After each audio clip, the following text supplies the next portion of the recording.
नमो नारायण मित्रों, स्वागत है आपका अपने ही प्रोग्राम भाग्य मंथन में। मेरा नाम ज्योतिषाचार्य राहुलेश्वर। इस वर्ष दीपावली 11/11/2015 को आ रही है।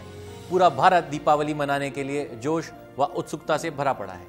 दीपावली को भारत के अंदर बहुत शुभ त्योहार के रूप में मनाया जाता है, क्योंकि इस त्योहार का संबंध माँ लक्ष्मी से सीधा सीधा है। प्रत्येक व्यक्ति बोनस व अच्छी किस्मत की प्रार्थना करते हुए दीपावली की प्रतीक्षा करता है।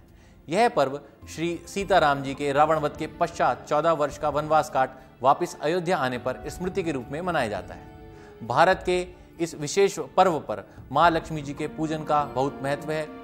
इस दिन माँ लक्ष्मी जी को प्रसन्न करने हेतु पूजा पाठ जप अनुष्ठान होते हैं। इस दिन जितना आदर सत्कार माँ लक्ष्मी जी का किया जाता है, उससे कई ज्यादा निरादर, अपमान और अत्याचार माँ लक्ष्मी के वाहन उल्लू महाराज का किया जाता है। धन समृद्धि भौतिक सुखों में वृद्धि की कारक माँ लक्ष्मी जी को माना गया है और उनकी सवारी उल्लू महाराज को माना गया है।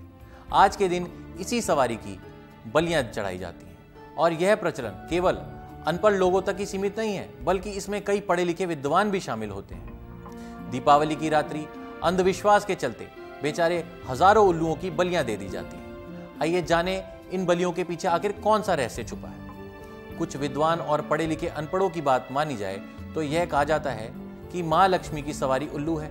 जब दीपावली की रात्रि में पूजा के पश्चात माँ लक्ष्मी आपके घर पधारेंगी तो उसी समय पकड़े हुए उल्लू की बलि देने से लक्ष्मी माँ अपनी सवारी से वापस नहीं जा पाती और सदैव के लिए बलि देने वाले के यहाँ रह जाती है। मित्रों, सबसे पहले तो मैं आपको यह बताना चाहूँगा कि ऐसा कोई विधान नहीं है। यह सब अंधविश्वास और समाज में फैली गलत धारणा है। किसी निरपराध प्राणी के बलिदान से कोई देवी देवता प्रसन्न नहीं होता।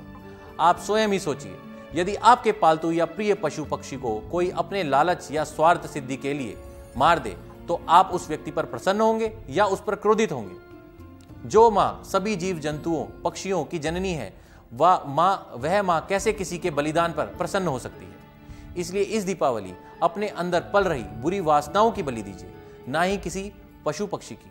और माँ लक्ष्मी का आशीर्वाद प्राप्त करना है तो उसका सबसे अच्छा तरीका यह है कि स्त्रियों का सम्मान करें, उनकी रक्षा करें, तो अवश्य ही आप पर माँ लक्ष्मी प्रसन्न हो जाएंगी। इस दीपावली अपने आसपास की गंदगी को साफ करें, वातावरण श्वास लेने योग्य रहे, इसके लिए पटाखों का प्रयोग कम से कम करें।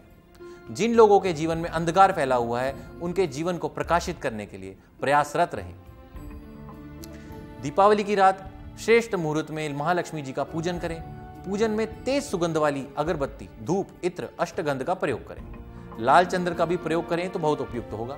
इस संबंध में मान्यता है कि तेज सुगंध से लक्ष्मी हमारे घर पर कृपा बरसाती है। आज जानिए लक्ष्मी कृपा पाने के लिए ऐसे ही छोटे छोटे उपाय। इन उपायों में से आप कोई भी एक उपाय कर सकते हैं। दीपावली की रात को अशोक वृक्ष के नीचे घी का दीपक लगाएं एवं वृक्ष का पूजन करें। अगले दिन उसी वृक्ष की जड़ लेकर आएं तथा तिजोरी में उसे रखें। धन में बहुत ज्यादा वृद्धि होगी। 5 जोड़ी गोमती चक्र को लाल वस्त्र में बांधकर घर की चौखट के ऊपर बांधने से धन संबंधी कामों में बहुत बहुत बरकत मिलती है। दीपावली पर लक्ष्मी पूजन के बाद घर के सभी कमरों में शंख और घंटी से वातावरण को शुद्ध करें। इससे घर की नकारात्मक ऊर्जा और दरिद्रता बाहर चली जाती है। माँ लक्ष्मी भी अब घर में अपना वास करती है। दीपावली पर तेल का दीपक जलाएं और दीपक में एक लौंग डालकर हनुमान जी की आरती करें। किसी हनुमान मंदिर जाकर ऐसा दीपक भी जलाएं और वहां पर जो हनुमान जी की मूर्ति है उनकी आरती करें। रात को सोने से पहले किसी चौराहे पर तेल का दीपक जलाएं और घर लौटकर आ जाएं। ध्यान रहे पीछे मुड़कर ना देखें। दीपावली के दिन अशोक के पेड़ के पत्तों से वंदन द्वार बनाएं और इसे मुख्य दरवाजे पर लगाएं। ऐसा करने से घर की नकारात्मक ऊर्जा नष्ट हो जाएगी। आज के लिए इतना ही। आप सभी को दीपावली की बहुत बहुत शुभकामनाएं। नमस्कार। आपका दिन शुभ व मंगलमय हो।